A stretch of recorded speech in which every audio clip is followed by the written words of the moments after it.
c'est-à-dire le printemps arabe, etc. Rien de cela ne sauvera. Et le salut des États-Unis, également celui de la Turquie, dans l'Union islamique seulement, avec les chrétiens. Donc c'est une union islamique imbriquée, ceci est très important. C'est-à-dire, dans toute la signification du mot, imbriqué, caché, spécial, privé, un tel travail de l'Union islamique, ce n'est pas cela. Donc, nationaliste, un travail nationaliste de l'Union islamique, ce n'est pas ainsi.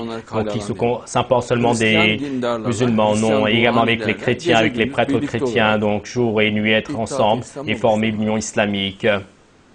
Et de manière très transparente, que tout soit visible avec un tel style, l'amour, la compassion, la miséricorde, l'amitié, l'art, la science, l'esthétique qui prend cela à la base, et les chrétiens, les moïsiens, les musulmans, où ils vont vivre de manière libre, et qui n'ont pas laissé de passage au fanatisme, au sectarisme religieux, mais ce n'est pas en brisant et en dévastant, c'est en convainquant avec l'amour un tel système.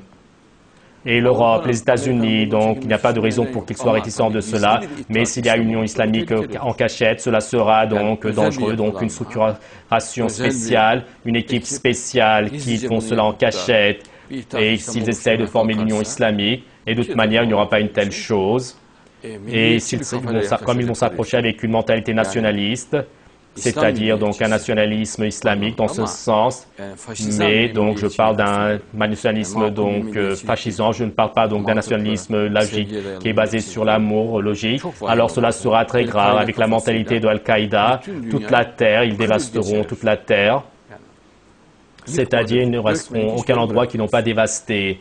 Mais donc avec les chrétiens imbriqués, avec l'esprit de l'événement du Mahdi, avec l'esprit de Moshiach, du Messie, et une telle union islamique, et donc Bediüzzaman, ce qu'il dit c'est cela, et c'est également ce que dit notre prophète, le bonheur, la sérénité, donc vont être la source de la joie. Pour cette raison, les prêtres chrétiens, donc leur parler avec eux, et même on peut également parler avec le pape concernant cela, convaincre le monde chrétien, c'est très important. Et les Moïsiens, Masha'Allah, de toute manière, ils sont partisans de l'Union islamique. Et c'est dommage à eux, par exemple, depuis 4000 ans, et les terres promises, ils veulent vivre dans la sérénité, mais faisons cela, qu'ils soient heureux. Qu'est-ce que cela fera?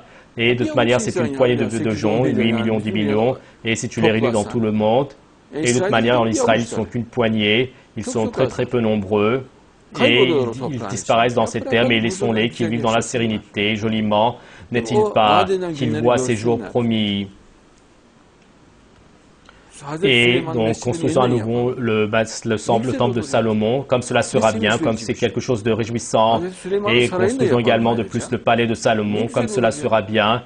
Et laissons donc que les Juifs viennent jusqu'en Jordanie et qu'ils viennent également, qu'ils s'installent dans le sud-est de la Turquie que partout. Et donc à qui cela fait-il du mal? Et montrons-leur de la compassion, de l'amour et que les chrétiens ouvrent leurs églises comme ils veulent, qu'ils fassent leurs actes d'adoration.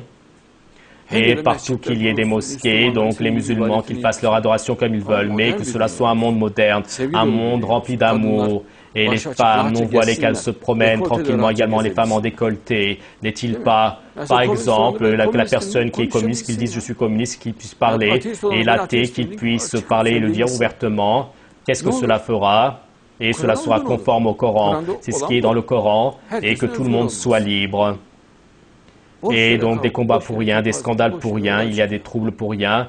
Et donc chaque endroit est vide, il n'y a pas donc il y a des terrains vides.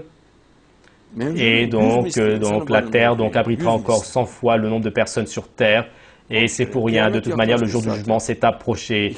Quelque chose comme 2120, le jour du jugement va venir si Dieu le veut. Pourquoi avoir besoin de faire cela?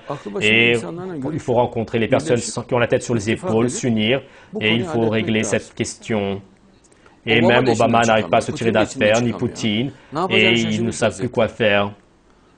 Et qu'ils soutiennent une compréhension moderne de l'Union islamique avec les chrétiens modernes et avec les musulmans qui soutiennent donc l'islam moderne sunnite, et que tous les notables dans le monde soutiennent cela, mais avec beaucoup de compassion, rempli d'amour, avec un tel gouvernement, donc que le monde soit dirigé du centre et que tout le monde soit dans la sérénité. Enlevons les armes, que toutes les armes soient enlevées, que les guerres finissent, et donc la guerre soit une très grande faute. Mais donc il ne peut pas y avoir de guerre légitime ou légitime, il ne faut pas de guerre du tout. Et il ne faut pas qu'il y ait en aucun cas le fait de verser le sang, c'est effroyable. Donc tuer une personne, qu'est-ce que cela veut dire? Que Dieu nous en garde et que tout le monde vive dans la sérénité, que les gens rient. Donc, les enfants rient, s'amusent, et mieux que de donner l'argent pour les armes, proposons cela aux enfants en tant que beauté. Achetons-leur des habits, des jouets, de la nourriture. Et pourquoi est-ce que nous les faisons souffrir donc avec des armes? Car donc on ne veut pas, donc là, ce qu'on ne veut pas, l'argent qu'on donne, l'État le transforme en armes partout dans le monde. Nous, on ne veut pas cela. Qu'est-ce que nous avons à faire avec les dynamites, la TNT, les bombes? Et qu'est-ce que nous avons à faire avec les bombes napalm?